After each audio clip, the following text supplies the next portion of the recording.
ఇప్పుడే అందిన వార్త, హైదరాబాద్కు భారీ హెచ్చరిక, ప్రజలందరూ బయటికి రాకండి అంటూ లేటెస్ట్ అప్డేట్ అయితే వచ్చిందండి.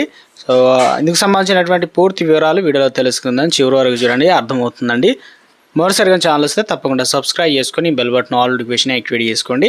చూస్తున్నారు కానీ లైక్ చేయడం మర్చిపోతున్నారండి. దయచేసి లైక్ చేయండి. ఇటువంటి లేటెస్ట్ అప్డేట్స్ అందరికీ ఇన్ఫర్మేషన్ అనేది తెలుస్తుంది అనమాట. లైక్ చేయకుండా రిలాక్ వచ్చినట్లయితే, వాయు కాలుష్యం హైదరాబాద్ను భయపెడుతుంది. మితిమీరిన కాలుష్యం నగరాల్లో విషయాన్ని నింపుతుంది. శ్వాస తీసుకుంటూ చాలా ఆయువు మూడే ప్రమాదం అయితే ముంచుకొస్తుంది.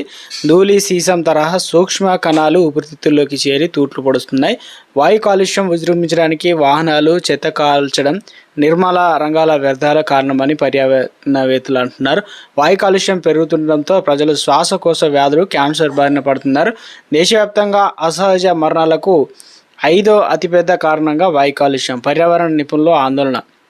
గత 5 ఏళ్లుగా హైదరాబాద్ గాలి కాలుష్యం విపరీతంగా పెరుగుతుంది. నగర శివారు ప్రాంతాల్లో సైతం కాలుష్య తీవ్రత ఎక్కువగా ఉంది. హైదరాబాద్లో చాలా చోట్ల ఎయిర్ క్వాలిటీ మానిటరింగ్ పరికరాలు అందుబాటులో లేవు. డేంజర్ బెల్స్ మోగిస్తున్న బెంజిన్ వాయువు గాలిలో ఎంత శాతం ఉందో ఇంతవరకు మానిటరింగ్ చేయలేదు. బెంజిన్ను క్యాన్సర్ కారకం అని తెలిసి ఇదివరకు పెట్రోల్ తీసివేసేవారు. ఇక డీజిల్లోనూ తీసివేయాలని ఎప్పటి నుంచో డిమాండ్ అయితే ఉంది. రిఫైనరీ స్థాయిలో బెంజిన్ తీసివేయాలి. హైదరాబాద్లో యూనిఫైడ్ మెట్రోపాలిటన్ ట్రాన్సిట్ అథారిటీ ద్వారా రవాణా రంగం నుంచి వాయు కాలుష్య నియంత్రణకు సూచనలు జారీ చేయాలి. ఇక మొట్టమొదట హైదరాబాద్ పరిధిలో ఏర్పడిన యూనిఫైడ్ మెట్రోపాలిటన్ ట్రాన్సిట్ అథారిటీ 10 ఏళ్లకు ఒక సమావేశం కూడా నిర్వహించలేదు.